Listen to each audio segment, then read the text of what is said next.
આયોજન કર્યું છે આટલું સરસ, જે આપણા ધર્મેન્દ્રભાઈને તય હતું, પરંતુ ત્યાં મરણ થવાના લીધે રાતોરાત આપણા આયોજન બાંધવા રાખ્યું છે. તો વિક્રમ કાકા અને ધર્મેન્દ્રભાઈ સ્થાનિક આયોજન સાહેબનું સ્વાગત કરશે.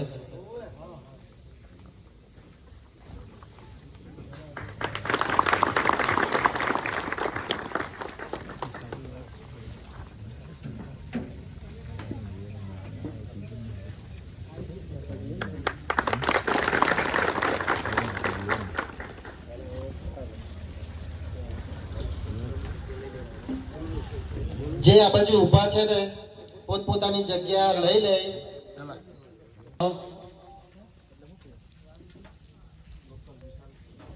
સ્થાનિક આગેવાન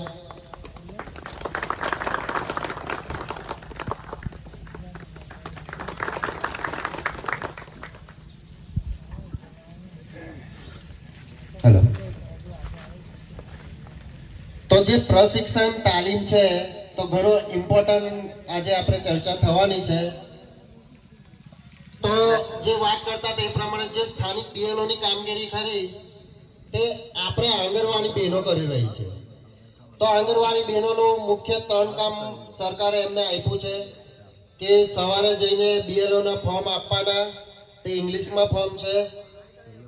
એમને 2002 ને 2025 ની બંને યાદી મેચ કરીને ચેક કરવાની છે ને સાથે સાથે ઓનલાઈન કામગીરી ચલાવવાની છે. તો 2 દિવસ પહેલા જે બીએલઓ ની કામગીરી સ્થાનિક બહેનો કરી રહી છે આંગણવાડી, તો એમને ફાવતી નથી, એટલે જે વોટ ચોરી થાય છે તે આપણે આજ મુદ્દાઓ પર થાય છે. તો આપણે આમ આદમી પાર્ટી દ્વારા એવું નક્કી કરવામાં આવ્યું છે કે આખા ગુજરાત ખાતે જે BLA જે પાર્ટીના આપણે કાર્યકરો છે તો એના પર ખાસ ધ્યાન રાખવાનું કે ખોટા વોટ આવે નહીં. તો ઘણો ઇમ્પોર્ટન્ટ એવો આજે તાલીમ પ્રોગ્રામ છે. તો આગળની થોડી માહિતી આપણે વિધાનસભા ઇન્ચાર્જ વિક્રમભાઈ તરવી આપશે. સ્વાગત વિક્રમભાઈ તરવીને થોડું.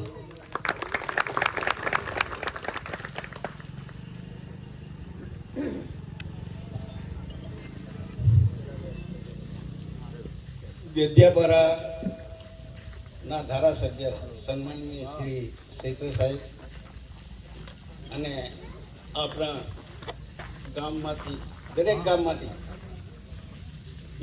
BLA ની કામગીરી કરવા માટે જે નિમણૂક કરી છે એ લોકો આજે ગઢેશ્વર તાલુકો અને તિલકવાડા તાલુકામાંથી લગભગ 100% જેવું આપણા એજન્ટો BLO તૈયાર થઈ ગયા છે.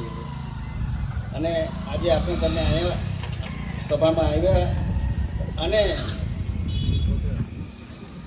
આપણી વચ્ચે જે સૈત્રભાઈ આજે સભા નથી આપણી, આ એક પ્રશિક્ષણ છે, તાલીમ શિબિર જેવું છે. તો એમાં તમે આવીને હાજરી આપી તે બદલ હું તમારું સ્વાગત કરું છું. અને આપણી વચ્ચે ઘણો સમય કાઢીને એક કલાકનો ટાઈમ છે સૈત્રભાઈ પાસે, આપણી પાસે, એટલે એમને ધ્યાનથી આપણે સાંભળવાના છે.